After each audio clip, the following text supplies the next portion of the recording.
For all those who have not seen Arrow Season 3, you have failed this city. Arrow Season 3. Alright, so this is a continuing story of Oliver Queen and his crew at Starling City. I have to say, this season was not as good as Season 2, but I still really liked it. Oliver Queen as a character has grown so much since Season 1 to now. So at the beginning of the season, we see Oliver, he wants to be in a relationship with Felicity.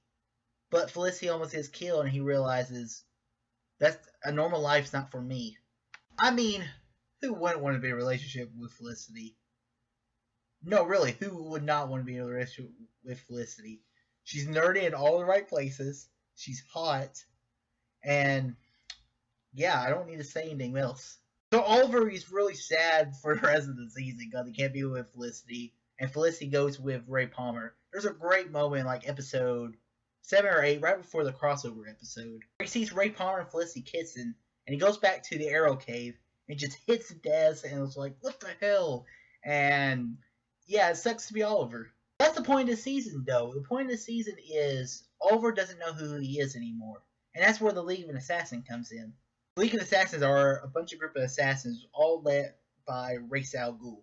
These are an order of assassins that have been around for thousands of years. If you've ever seen the Christopher Nolan movie, Batman Begins, the League of Assassins or the League of Shadows, they're pretty much the same thing.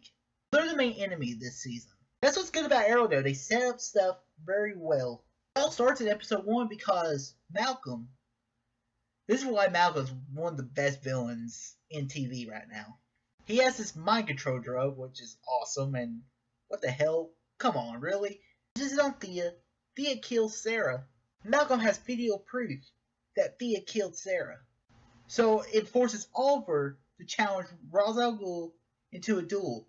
If he doesn't, then his sister dies. And the one thing he cares more about than anything in the world is Thea.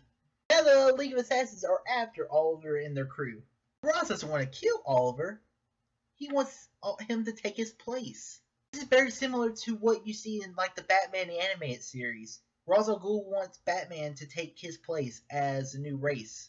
This borrows elements from the comics because there is a Lazarus Pit. A Lazarus Pit is what keeps someone alive after death.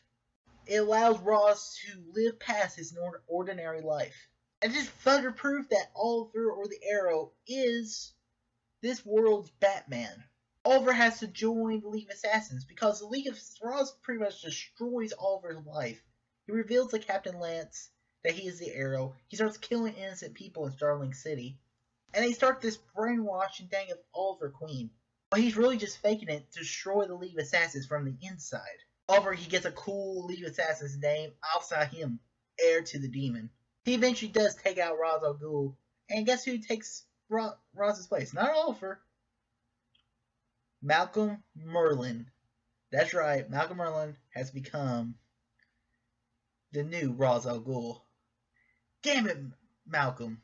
There are all these other cool things going on. Like, we have Ray Palmer. Ray Palmer, the guy who plays Ray Palmer is Brandon Routh. Brandon Routh was in that horrible Superman movie, Superman Returns. Brandon Routh was not a bad Superman. And he plays Adam really well. He's just a really good guy, this Ray Palmer. He's even doing a spin-off of The Flash and Arrow called Legends of Tomorrow. Where, like, Ray Palmer, and then you also have Sarah Lance that's going to be in it. How? I don't know. Well, there's supposed to be a time travel in it, so... Okay. The season ends with Oliver driving into the sunset. He's like, I'm happy. So maybe he becomes like more like the Oliver Queen in the comics. There's other things going on because you have Roy Harper. He gives up his mantle as Arsenal, gives his outfit to Thea, and Thea becomes the Red Arrow, or Speedy. Flashback to this season were a little weak. I kind of missed being on the island, but I understood it eventually paid off. Also, you have like Maseo and Katana. Their origins are revealed.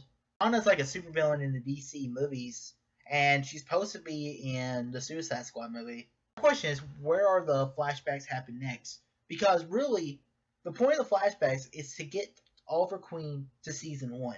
And we're starting to see that. But we're supposed to have a season probably in Russia. because of his Brafa tattoo. Also crossovers with the Flash. That was pretty cool. In an episode, we see Flash and he helps out Team Arrow. And he's like, they're like, hey, can you help? He's like, nah, I gotta go back. I have to talk to Dr. Wells, and it's going to be. And I really dig this season. I think it was a good season. Not as good as season 1 or 2. And I'm actually preferring Flash right now. I'm going to give Arrow season 3 a 4.3 out of 5. A great season. Still worth checking out. A good another CW show from DC. Have you seen Arrow Season 3 or what are your thoughts? Comment below, let me know. And if you like this video, you can click that thumbs up button. Subscribe to see more. All too easy.